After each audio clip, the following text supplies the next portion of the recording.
everyone, welcome back to my channel. Now we are at day 16 of our machine learning series. I hope you all are enjoying my videos. Today we are going to explore about PCA or Principal Component Analysis. This is one of the most popular techniques in machine learning. So without wasting our time, let's start our video. Principal Component Analysis or PCA. It is a statistical method that reduces the number of dimensions in a dataset while preserving the most important information in a dataset. PCA is an unsupervised method. That means there is no need of label data to find the patterns. In simple terms, it takes large data with many variables and find how those variables relate. And then it creates new variables called principal components, which are the combinations of original features and the most important features in the data. Here is the example of PCA. Suppose we have 100 students with features like study hours, attendance, exam scores. Here, all of these features are related to each other. Therefore, instead of using all three separately, PCA can combine them into one principal component, and that represents the overall performance of each student. This one feature can describe all, and it reduces the complexity in the dataset. Now, let's see why we need Principal Component Analysis or PCA. We need PCA to visualize high-dimensional data. As we know that we humans can only visualize data in 2D or 3D. PCA can be used to visualize high-dimensional data into 2D or 3D.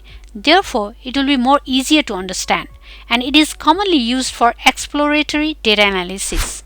Another is to simplify the models. When the datasets have too many features, models can become complex and the time required for training becomes larger. Therefore, PCA helps by reducing the number of features while preserving the important information. Next is to prevent overfitting. Sometimes high-dimensional data can lead to overfitting. That is like when model becomes complex and fit the noise in the data. Hence, reducing dimensions through PCA helps models generalize better. We need PCA to remove redundancy. Many datasets may contain similar or noisy data. This kind of redundancy can be removed using PCA filters without significant loss of information. Hence, these are some of the reasons that we need PCA or Principal Component Analysis for handling various datasets in machine learning. How PCA works? The step 1 is to standardize the data, and the step 2 is compute the covariance matrix. Step 3 is compute eigenvalues. Step 4, compute eigenvectors. Step 5, sort eigenvectors by eigenvalues. Step 6, choose top k components, select principal components. Step 7, transfer the data. Now let me explain this by giving the real example. Suppose we have a simple dataset like this. Here we have x1 is 2034 and x2 is 0113. Now let's see how to compute PCA for this. As I explained earlier, the first step is to standardize the data. The formula is like this. Different features might have different measuring scales. Therefore, we have to normalize the data first.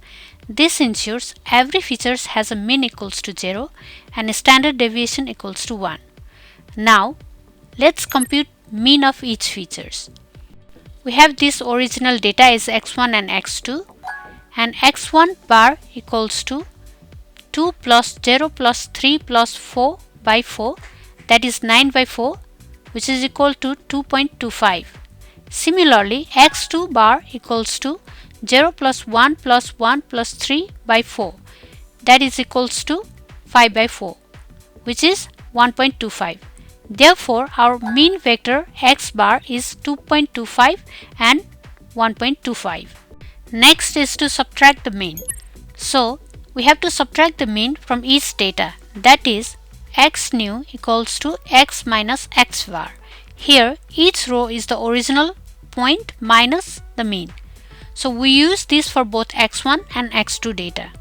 Hence, the x new matrix is equals to 2 minus 2.25, the first column, and 0 minus 2.25, 3 minus 2.25, 4 minus 2.25, and the second column is 0 minus 1.25, 1 minus 1.25, 1 minus 1.25, 3 minus 1.25, and the resulting matrix x new is like minus 0.25, minus 2.25, 0.75, 1.75, and another column is minus 1.25, minus 0.25, minus 0.25, 1.75.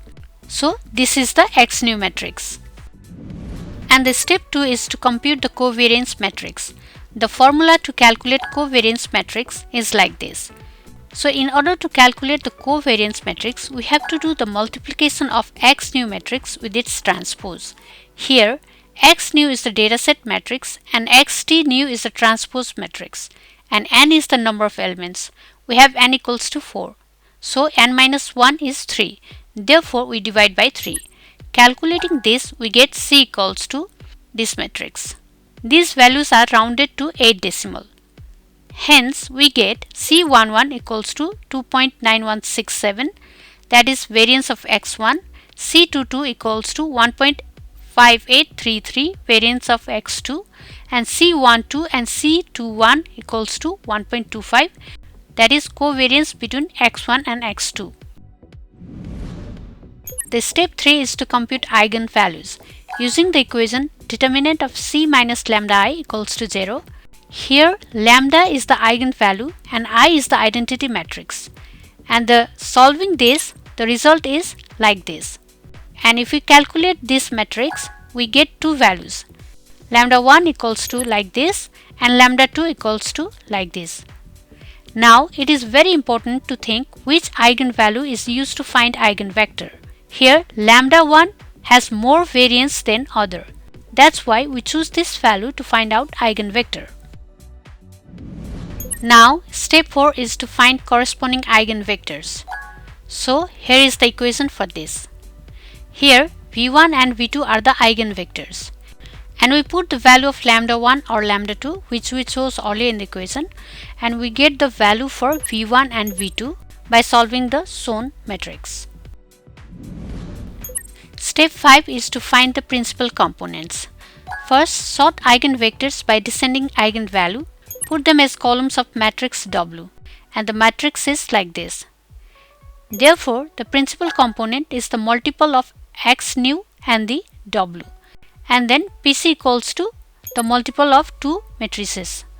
Computing this, we get this new matrix PC equals to minus 0.8575, minus 2.0580, 0.5145, 2.4010, and the next column is minus 0.9432, 0.9432, minus 0.6002, 0.6002. The first column is the coordinate along PC1, that is the most important direction, and the second column is the coordinate along PC2. One-dimensional representation using only PC1 is the first column of PC, that is minus 0.8575, 2.0580, 0.5145, 2.4010. Therefore, we reduce these original x1 and x2 features into single dimension. That is, the x1 and x2 are reduced to PC1. So this is how we calculate PCA.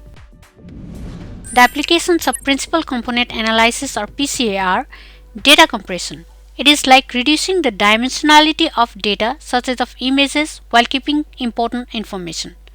Data visualization. It can be used to visualize multidimensional data. Noise reduction. PCA helps to remove noise by selecting important features and excluding others in the dataset. Bioinformatics. It can be used to analyze high-dimensional gene structures. Pattern recognition. PCA can be helpful to find patterns of the data in large dataset. Okay, that's it for principal component analysis. If I summarize it, PCA helps us to find the most important patterns and compresses the information into fewer dimensions. That means it reduces the dimensionality while preserving the most information. It is very useful for improving machine learning model performances. Thank you for watching this video. If you enjoyed, do not forget to like, share and subscribe my channel. See you all in the next episode.